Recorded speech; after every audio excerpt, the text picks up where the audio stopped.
Here's a map of Amy and my trip to New Mexico, southern Colorado, with the cities we stayed in circled. We basically saw much of northern New Mexico. Lots of great food, Indian runs, scenery, art, just a wonderful place to spend time. And starting with the Sandia Mountain Tramway shown here. Here's the cable car that takes us from 6,559 feet to 10,378 feet. You're shooting straight up the center. You'd want to be on this side. Oh, see, zero regard for personal safety. Oh my God, you're funny. Here he goes. Whoa. Jeez. I thought the winds would kind of blow him off. Man, Jesus Christ.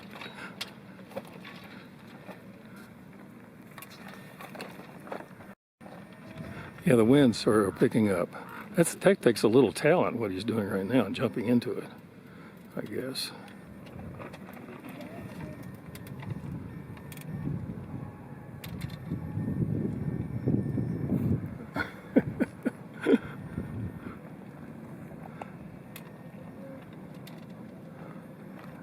This takes some real judgment here, because I guess you could screw up badly if the wind wasn't blowing it up. Yeah. Good luck. Oh, wow. That's a cool thing. So cool. That really is. Damn.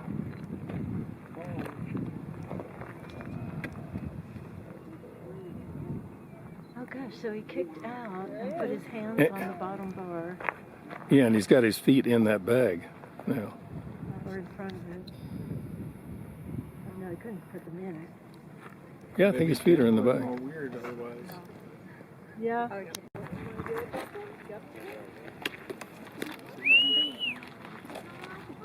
Woohoo! Yeah. Here's a great panoramic view of the Albuquerque area, taken from Petroglyph National Monument, which these volcanic cliffs are just covered with petroglyphs. But way over there to the left, that's the Sandia Mountains. And we today rode the tram up to the top. And everything in between is Albuquerque. The green area down on the bottom there, which I can zoom in a little, is the Rio Grande River running left to right, heading for Mexico. And then downtown Albuquerque is way over there. And here's some of the petroglyphs right there. A bird, obviously. Over there, the upside down man. And on up there, scattered on up, actually up there is kind of a cross, like, but all out the ridge are rocks covered with petroglyphs. Is that a tarantula? Yep. Holy smokes, I've never seen one in the wild. Me neither. There it is. Oh my gosh. Amy climbing up to one of the cave houses in Frijoles Canyon at Bandelier National Park.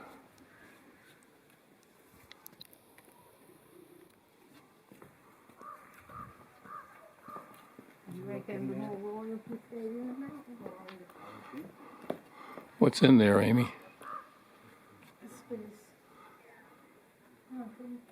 Nothing. Somebody must have lived there at one time, I guess.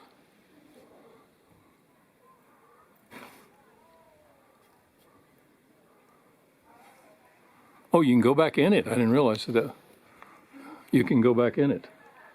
That's cool.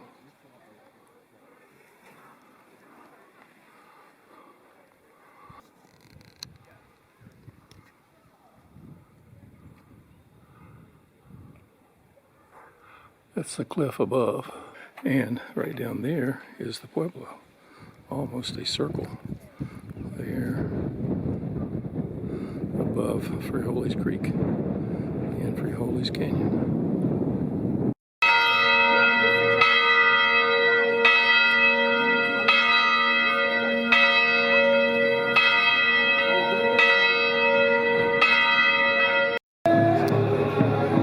plaza in Santa Fe, end of the Santa Fe Trail, way back.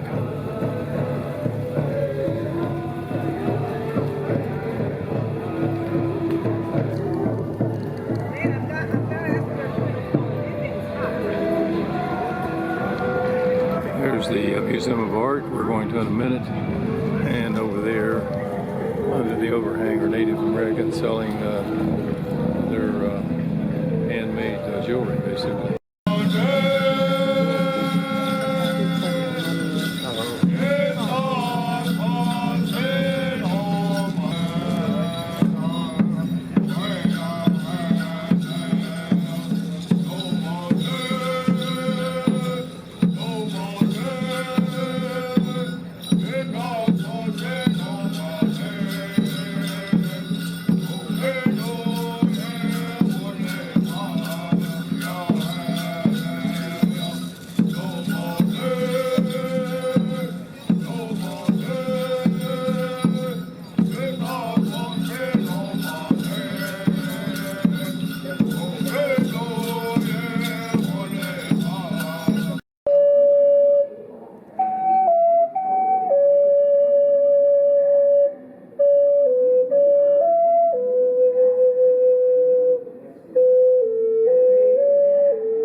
The kiva at Pecos National Historical Monument.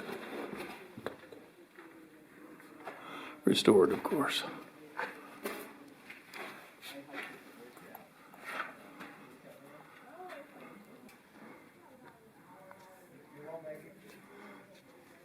Very good. The only hard part is getting started. Yep. This is the Pecos Upper Pueblo.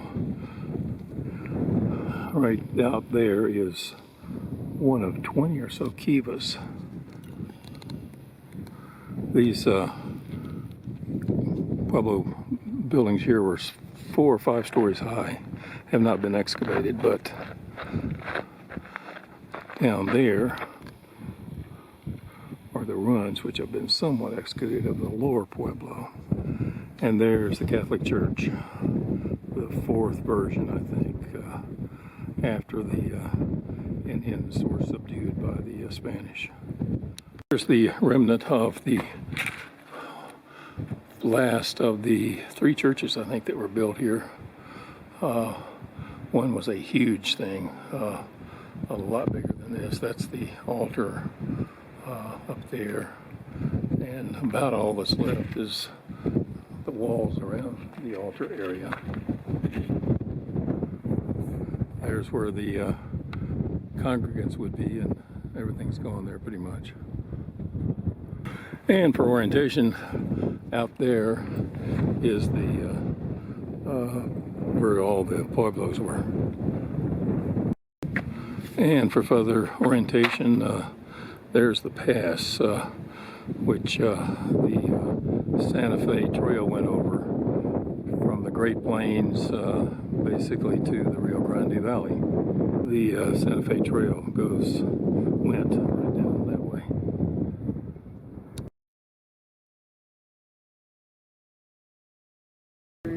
Some is excavated, some isn't. The caves, the cliffside, those aren't excavated. You still have, say, a whole full 1.5 miles around here, around this mesa, maybe almost 2 miles.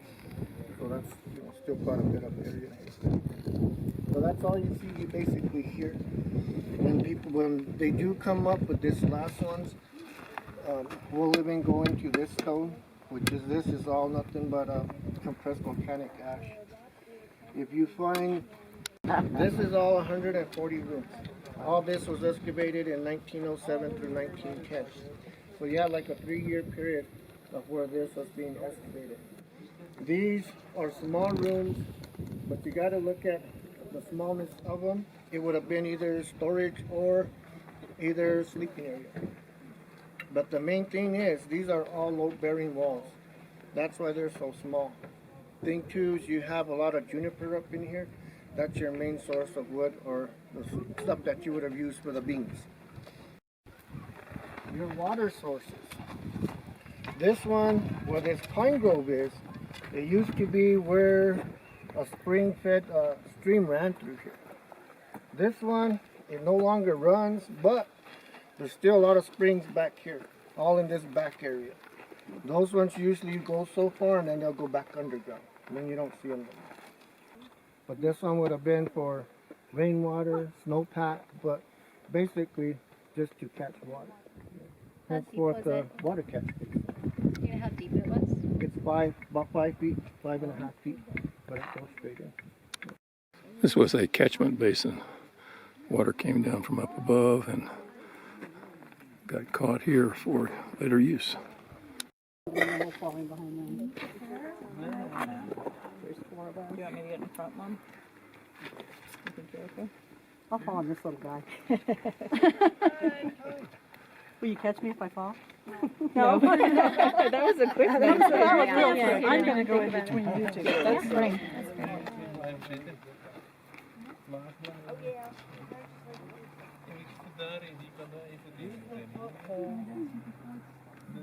That's probably what my grandson does.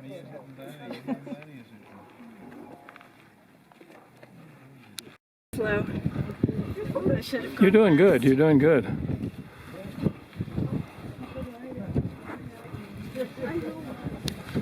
And you're just going on rock steps for a little while? I don't know. Yeah, you really can't see. I think it's a ladder. I think it's a ladder. But it definitely said 3 or 4 feet down. It changed. Someone has to survive to tell the tale. But just a ladder. Jane's probably down there. Will they make it? Will they? How's it, Amy? That's the route we came down. Starting up there. And finally down the ladder. And then this good trail at the bottom. There's a reconstructed Pueblo building. And at one time, those lined this bluff all the way out. You can still see the holes in the wall where the logs were inserted to support the roofs. What a place. And of course, up on top there was the Pueblo. And down there was a year-round creek where they got their water apparently. Plus they had some catch basins up there that they got water from rain. And way over there are the Sangre de Cristo Mountains, with Santa Fe being somewhere to the right there. This is really cool. There's a mosque somewhere up here, and I had to email Dar es Salaam to get a code for this gate to get in to see the White Cliffs, which are up there.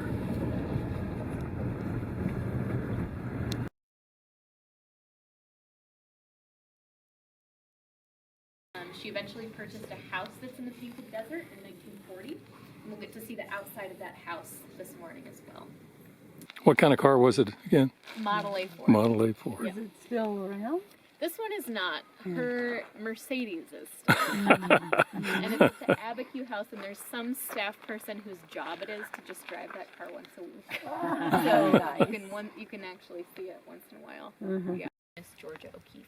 So she apparently had a conversation with God, and God told her that if she painted this mountain enough times, she could have it. We know at least 28 times that she painted this mountain.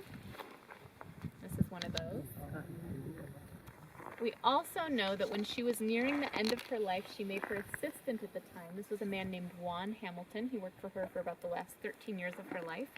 She made him promise that when she died, he was going to hike up all the way to the top of that mountain with her ashes and scatter them up there. She was also supposed to do this on a day when the wind was blowing north, so that it would scatter the ashes not just out over Pedernal, but also out here over Ghost Ranch. Yeah. All right. And now we're going to jump over to the left. So see the edge of these cliffs right here? Find that strip of yellow sandstone, then those red Chinle hills below it. Oh my goodness, yes.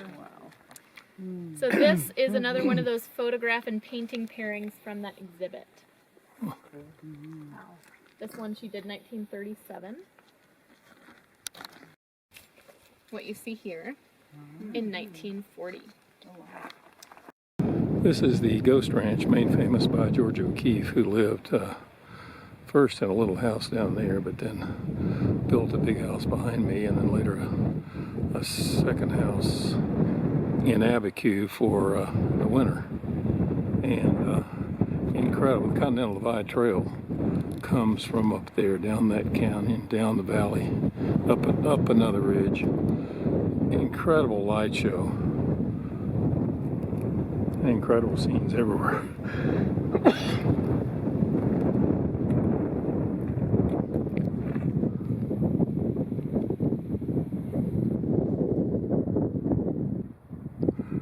We just did part of the Chimney Rocks Trail, which